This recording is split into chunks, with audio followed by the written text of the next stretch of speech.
My name is Melissa. I live in Glasgow, Scotland, and I work at a mid-sized insurance office near the city centre. Nothing glamorous. Just endless forms, ringing phones, and co-workers pretending December doesn't stress them out. Last Christmas, our team decided to join the Secret Santa revival trend that had been going around. I didn't want to participate, not after all those stories on the news about Secret Santa stalking cases in the US and Canada. But everyone insisted. "Come on, Mel, it's harmless fun," they said. So I wrote my name, dropped it in the bowl, pulled a random slip, and tried to forget about it. But unlike the others, my Secret Santa didn't wait for the Christmas party. 3 days after the draw, I arrived at my cubicle to find a sticky note on my monitor. "You seemed tired this morning. Long night?" That shook me, because I did look tired. I had slept maybe 4 hours, thanks to noisy neighbors arguing until 2 a.m. Nobody at work should have known that. The office opens at 9 a.m. I arrived at 8:53. Nobody else was there yet. Whoever put that note on my screen had been in early, or they were watching from somewhere I couldn't see. I told myself it was harmless.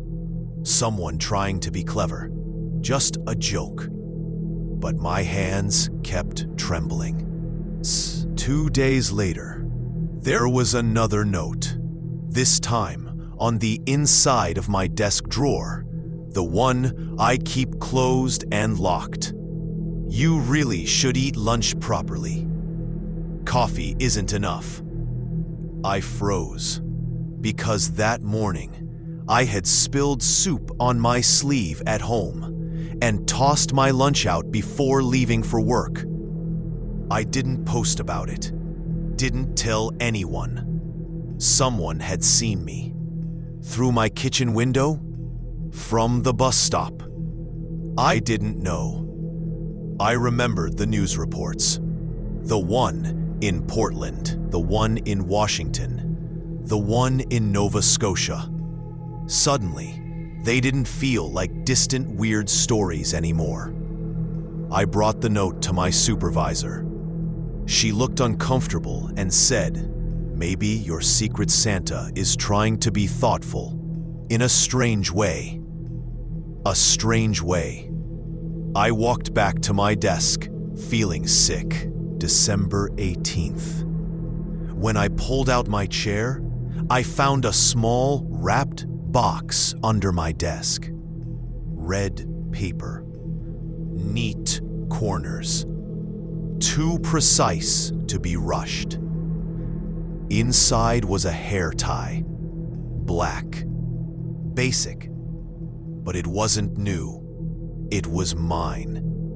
The one I lost at the gym parking lot 2 weeks earlier.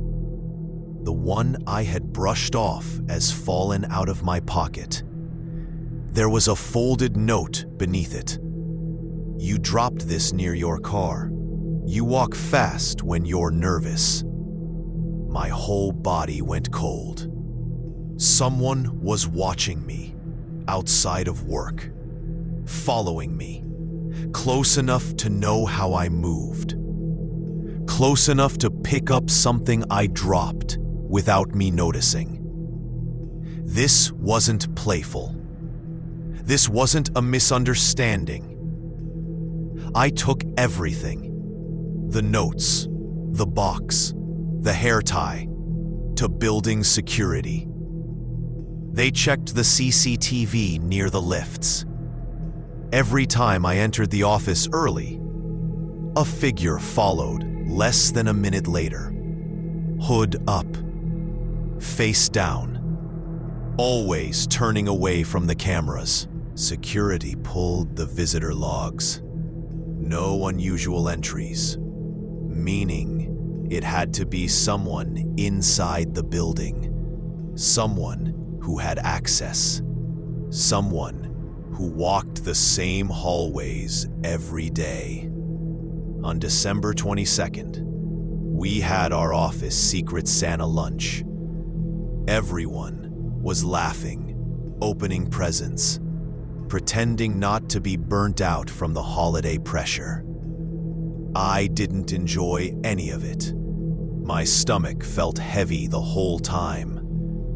When the final gifts were exchanged, I received nothing, which should have comforted me, except for one thing. While I was grabbing my coat from the back of my chair, I found a final note tucked into the pocket. No envelope, just folded once. Not all Santas reveal themselves. Some prefer watching from afar. I felt the room tilt for a second. I scanned every face around the conference table. None stood out. Nobody stared too long. Nobody looked guilty. But that somehow made it worse, because anyone could have left that note.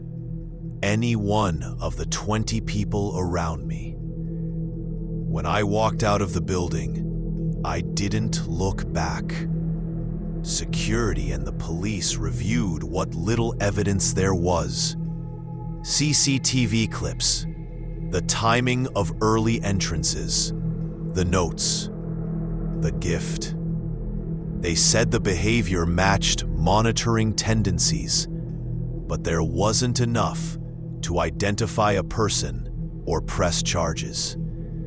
I took 2 weeks off, changed gyms, moved flats in February. No more notes. No more packages. No more shadows following close behind me in hallways. But I never learned who it was. I never learned why they chose me. And I never got my real Secret Santa gift. The harmless one everyone else received. Every December, people still say Secret Santa is fun. Maybe it is. But I know now that sometimes the wrong person gets your name. And when that happens, it stops being a game.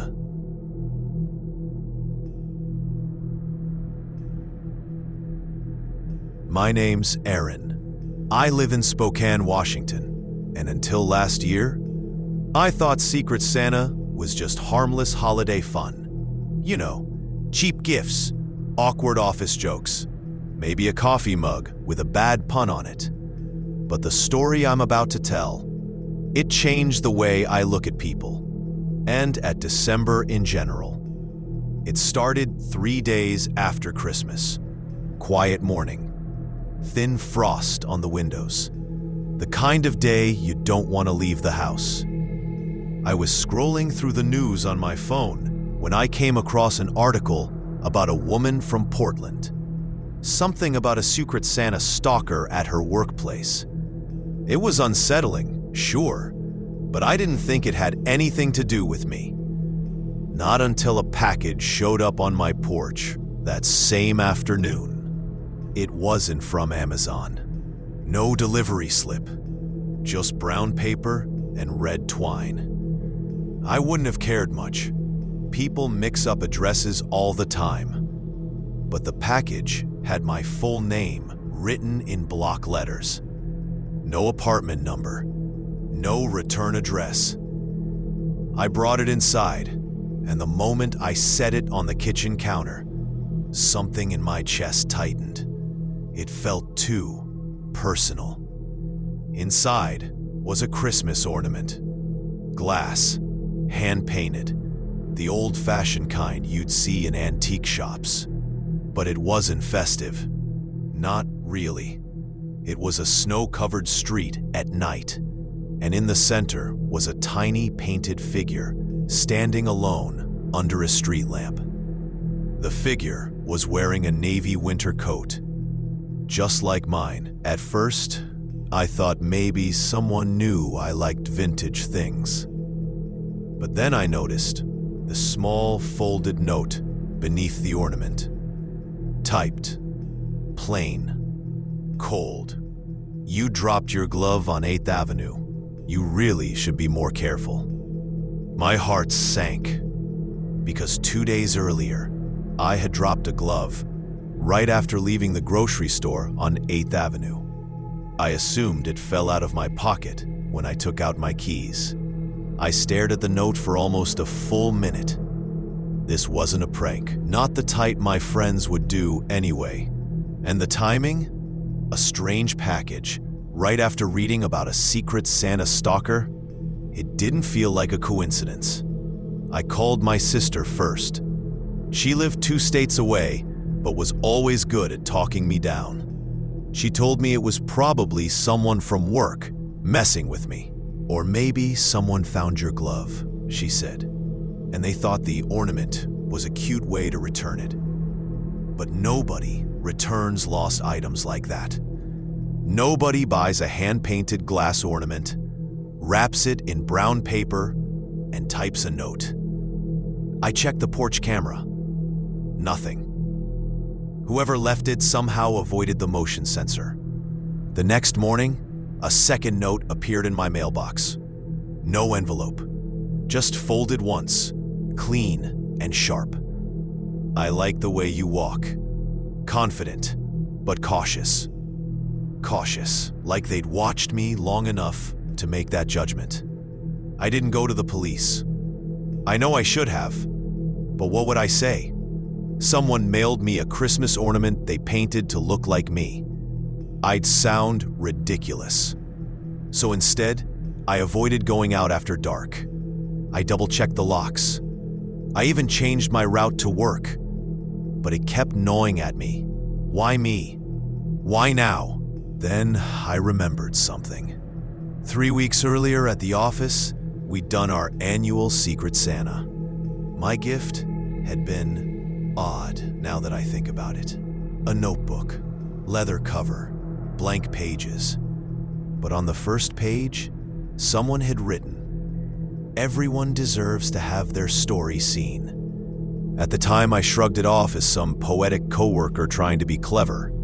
But now, the handwriting, the tone, the weirdly personal vibe, it felt connected.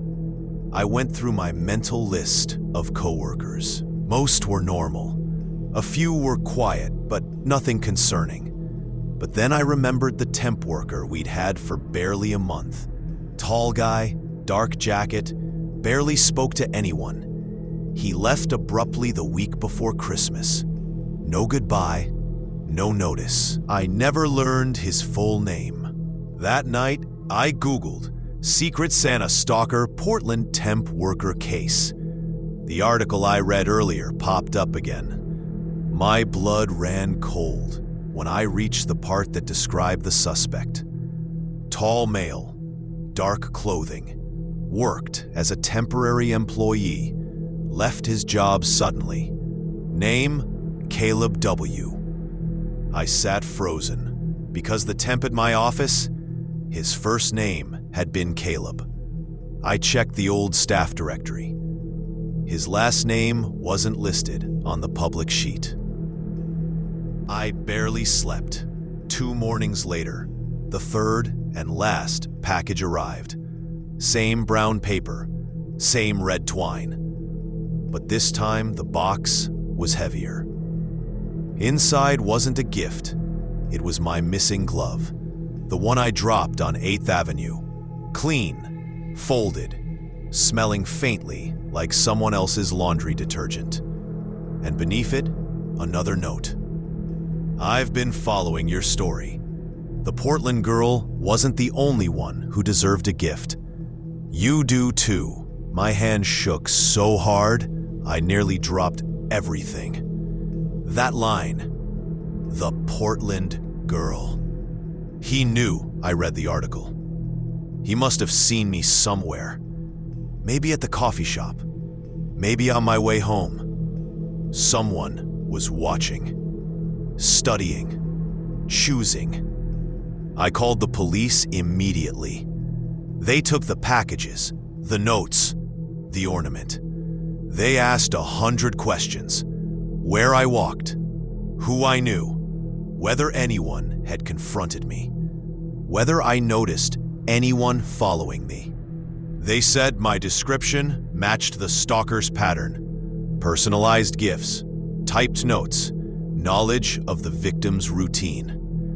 But they also said the suspect had already vanished from Portland months ago. Vanished. Just like he vanished from my workplace. They took it seriously, but without a face, without fingerprints, without video, there wasn't much they could do. They advised me to change my routine again, to call if anything else happened, to stay with someone if possible. I stayed at my brother's place for a week. Nothing else came. No more packages, no more notes. Sometimes I think he realized the police got involved and backed off. Sometimes I think he just moved on to someone else. And sometimes, late at night, I worry he's still out there, watching from a distance, waiting for December to come around again. Because the scariest part, none of his gifts were threatening. None were violent, but they were personal. Too personal. Someone took the time to watch me, learn me, understand the small details most people ignore. And they did it quietly, patiently, like they enjoyed the process. So no, I don't do Secret Santa anymore either. Some people get gift cards, some get chocolate, some get funny mugs. Me, I got a reminder that the wrong person noticing you is the worst gift you can ever receive.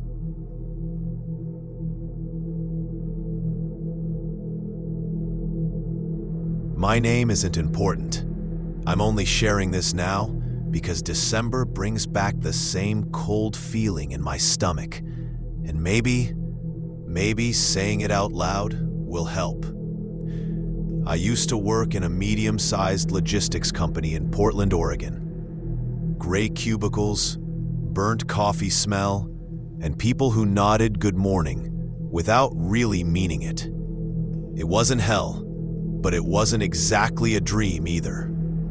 I kept to myself, did my work, avoided office politics, and left at 5 sharp. Every December, our HR team forced us into this cheerful tradition, Secret Santa. Everyone had to participate, no exceptions.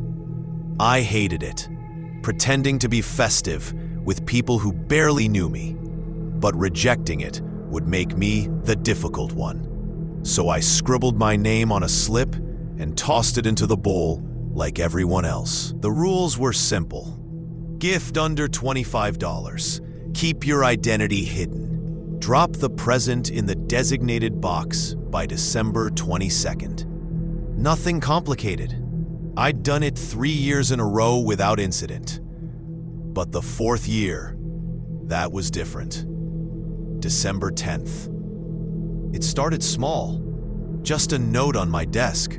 No envelope. Typed, not handwritten. Looking forward to giving you something special. Your Secret Santa. At first, I didn't think much of it. People left jokes and goofy notes all the time. But this one felt odd. Too direct. Too personal. Others laughed when they got silly rhymes or candy canes taped to their monitors. I didn't mention my note to anyone. The next day, I got another. I've noticed you. You deserve more attention. Again typed. Again placed perfectly in the center of my desk, like the writer wanted me to see it instantly. I remember standing there for a whole minute, holding the paper between my fingers, staring at the cold black letters. It wasn't threatening in a technical sense, but it was intimate, wrong. I went to HR, showed the notes. The HR rep, Heather, smiled politely and told me, probably someone trying to be funny. People get extra weird around the holidays. That was it. No investigation. No checking cameras. Nothing. So I tried to let it go. But it didn't stop. On December 13th, there was a small box in my drawer. I know for a fact that I locked it the night before. Inside the box was a keychain. Simple, metal, shaped like a house. But the label attached to it made my skin tighten. Something for your new home. I know you moved. I had moved 2 months earlier. I'd never told anyone at work. I drove in from suburbs in a totally different direction. Nobody was supposed to know. That night, I barely slept. Every noise outside made my heart speed up. I even got up twice to check if the front door was still locked. I kept telling myself I was overreacting. Maybe someone overheard a phone call or saw boxes in my back seat weeks ago. Maybe it was nothing. But then I got the third note. Do you like candles? I've seen the light through your window. That sentence repeated in my mind all day. Through my window. They'd been near my house, watching. I went to HR again. This time, my voice was shaking. But Heather just looked uncomfortable and said, "We can't accuse people without proof. Secret Santa is anonymous. Maybe your Santa saw you post something on social media." I didn't use social media. I left the office feeling helpless. Trapped. December 19th. A larger box this time. No wrapping paper, just plain brown cardboard. Inside was a scarf. The same color as the one my mother crocheted for me years ago. The one I lost at a train station last winter. Attached was a note. "You look sad when you lost your scarf. I hope this replaces it." My chest tightened. I did lose that scarf. I cried about it for days. But that wasn't what terrified me. What terrified me was the memory that came back. Someone at the train station had been watching me that night. I didn't notice it much then. Just a man sitting across from me on the platform, watching me a bit too long. I thought he was just another commuter. Could it be him? December 21st, the day before the office party. It was early morning. A storm had passed through the night, and the office parking lot was covered in slush. When I got to my desk, there was no note, no box. Instead, there was a USB drive. Small, black, lying exactly where the earlier notes had been placed. My stomach dropped. I almost threw it away. But curiosity and fear forced my hand. I plugged it into my computer, half expecting a virus. But there was only one file, a video. And the moment it started playing, my blood froze. It was footage of my house, recorded from outside, different angles. One clip showed me locking the door at night. Another of me carrying groceries inside.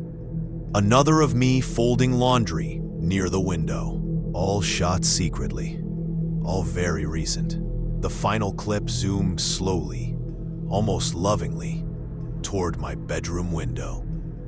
My hands went numb. The room felt smaller. I slammed the laptop shut so fast, the whole cubicle shook. I ran straight to HR. For once, Heather's face drained of color. She called security. They took the USB, called the police. I was shaking so hard, they had to bring me water. My boss came down looking furious, at the situation, not at me. and sent me home for the day. But going home was the last thing I wanted. 2 officers met me at my house later. They checked every window, every lock, every corner of the yard. They asked if I noticed anyone following me. I hadn't. Or maybe I had, but never recognized it. I showed them everything. The notes, the gifts, the video. One officer said, "This looks like stalking behavior, not a prank." No kidding. They installed a temporary camera near my front door and told me to call 911 if anything else happened. I didn't sleep that night either. December 22nd, office Christmas party day. I didn't want to go, but HR insisted. They said I shouldn't be alone. The party was exactly what I expected. Cheap decorations, people pretending they liked each other, bad cookies. Then came the moment for Secret Santa exchange. Everyone gathered around as gifts were opened. My wrapped gift was placed on the table with the others. It was labeled with my name in a clean, professional handwriting. My stomach twisted. I didn't want to open it, but everyone insisted. So, I unwrapped it. It was a photo frame. Inside it was a picture of me, taken from behind, while I was shopping for groceries, completely unaware. Pinned to the back of the frame was a final note. You look even more beautiful when you don't know you're being watched. I dropped the frame. The glass cracked loudly. People looked around, confused. Some laughed nervously, thinking it was a joke. But one person, a junior accountant, wasn't laughing. His face went white. He whispered to someone next to him, "I saw that guy around her desk last week. The new temp worker, tall dude, dark jacket." The room went silent. Our manager pulled up the temp worker's HR profile. The man's name was Caleb W. He had been hired only 6 weeks earlier. Someone checked the exits. He wasn't there. Security searched the building. He had left the party about 10 minutes before the gift exchange. They checked the storage room. His locker was empty. He had already cleared it out. The police were called again. 2 days later, detectives told me they'd found Caleb's apartment. On the walls were pictures of me. Some printed, some zoomed in, some taken at angles I never noticed. There were also pages of notes, times I left for work, when I returned, what stores I went to, what I wore, and in one drawer, my real lost scarf, the one he stole from me the night at the train station. He had been following me long before he joined the company. I was never just a random Secret Santa pick. He signed up for the assignment specifically because he knew it would give him access to me. The police put out a warrant, but he was gone, vanished, like he had prepared for this. They think he left the state. It's been a year. I moved again. Different city, different job, different everything. Most days I'm okay. Some nights, I still wake up thinking someone is watching from the window. Sometimes I flinch when I find something on my porch. An Amazon package, a flyer, even a leaf. I don't participate in Secret Santa anymore. I don't think I ever will. People laugh when I tell them why. They say, "That sounds like a thriller movie." But it wasn't thrilling. It was real. Too real. And every Christmas, when the lights go up and the holiday cheer begins, I feel that same cold sensation in my stomach. Because somewhere out there, a man is still carrying an obsession. and I can't shake the fear that one day he might want to give me one more gift.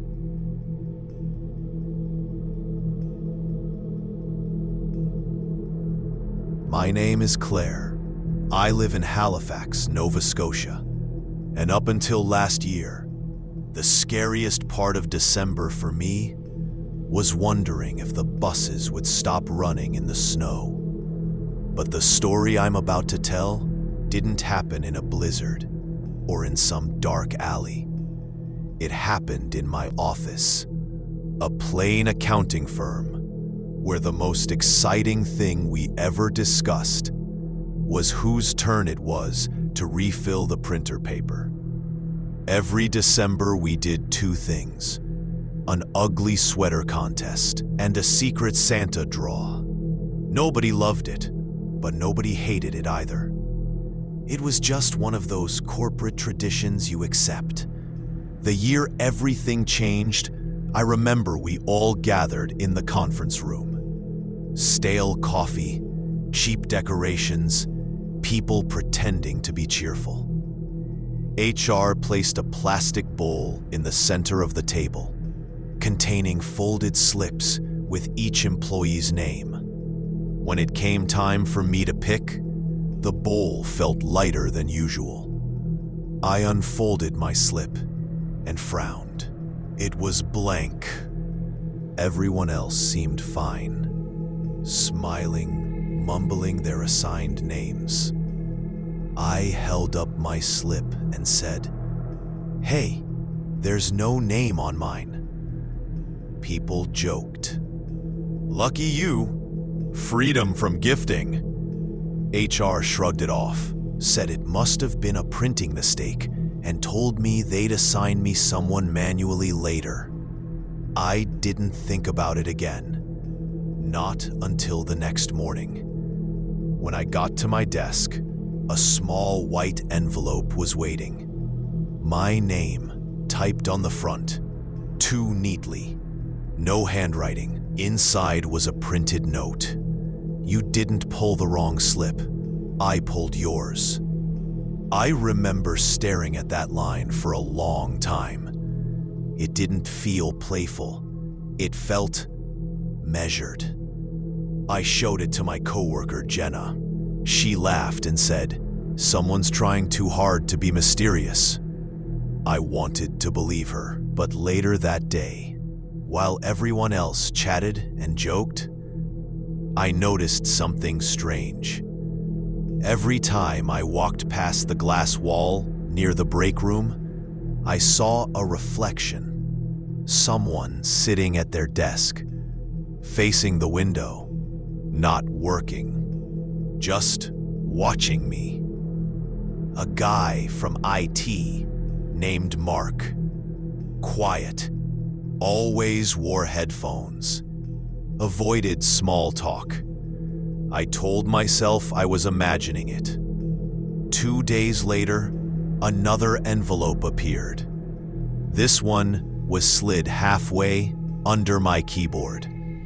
Same typed font, same crisp paper. "I know why you come in early. You don't like crowds." My throat tightened. Because that was true. I always arrived at 7:45. The office opened at 8:30. Nobody should have known that.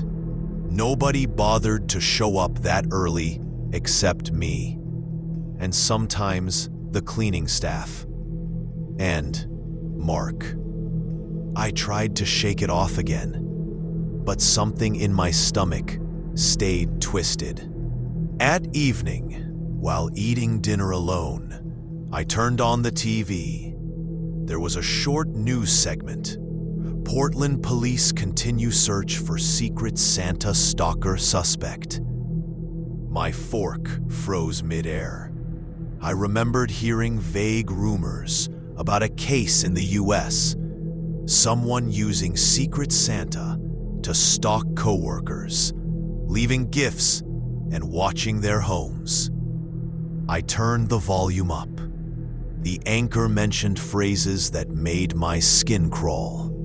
Typed notes, unwanted gifts, detailed personal observation, suspect still at large. I shut the TV off. It was just a coincidence, right?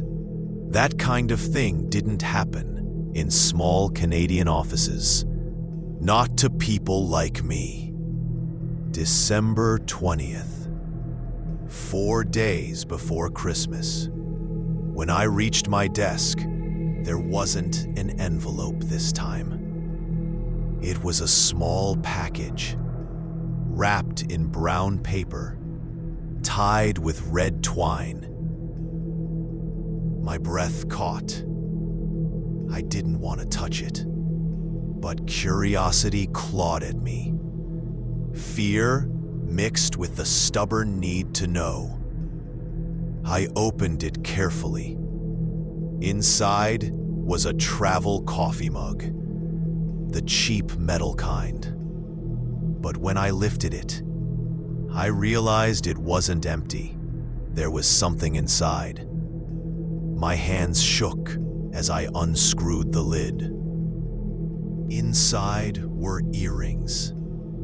My earrings. Ones I thought I'd lost 2 weeks earlier. The tiny gold hoops I wore almost every day. There was a note in the box. Same paper, same font. You shouldn't leave your bag open in public cafes. Anything could fall out. My chest tightened so painfully, I had to sit down. I hadn't told anyone I lost those earrings. And yes, I had left my bag open at a cafe while digging for my phone. Someone had been there. Someone had seen. Someone had reached into my bag when I wasn't looking. I went straight to HR. They took one look at the earrings and the notes and called building security. Security said they'd look into it, but nothing happened for 2 days. Meanwhile, Mark kept staring, or maybe I imagined it. I couldn't trust my own thoughts anymore. December 22nd, the office holiday lunch. People were loud, laughing, oblivious. I sat at the end of the table, barely touching my food. Then a voice whispered behind me. I didn't think you'd open the last gift so soon. I froze. It was Mark, standing way too close, hands in his pockets, staring at me with a calm, unreadable expression. My breath caught in my throat. He tilted his head and said softly, "You move things around too much when you panic. It gives you away." I couldn't move, couldn't speak. He walked past me like nothing happened, went straight to the trash can, threw something away. Then he left the room. I forced myself to look at the trash a few minutes later. Inside was a small scrap of red twine. My stomach dropped so fast, I felt sick. I walked straight to the front desk and told security everything. The envelopes, the notes, the earrings, the whisper. This time, they didn't brush it off. 2 guards escorted me to the parking lot and told me not to come back until after the holidays. The police visited Mark's apartment the next morning. He wasn't there. Most of his belongings were gone. His computer wiped. No forwarding address, no phone records, nothing.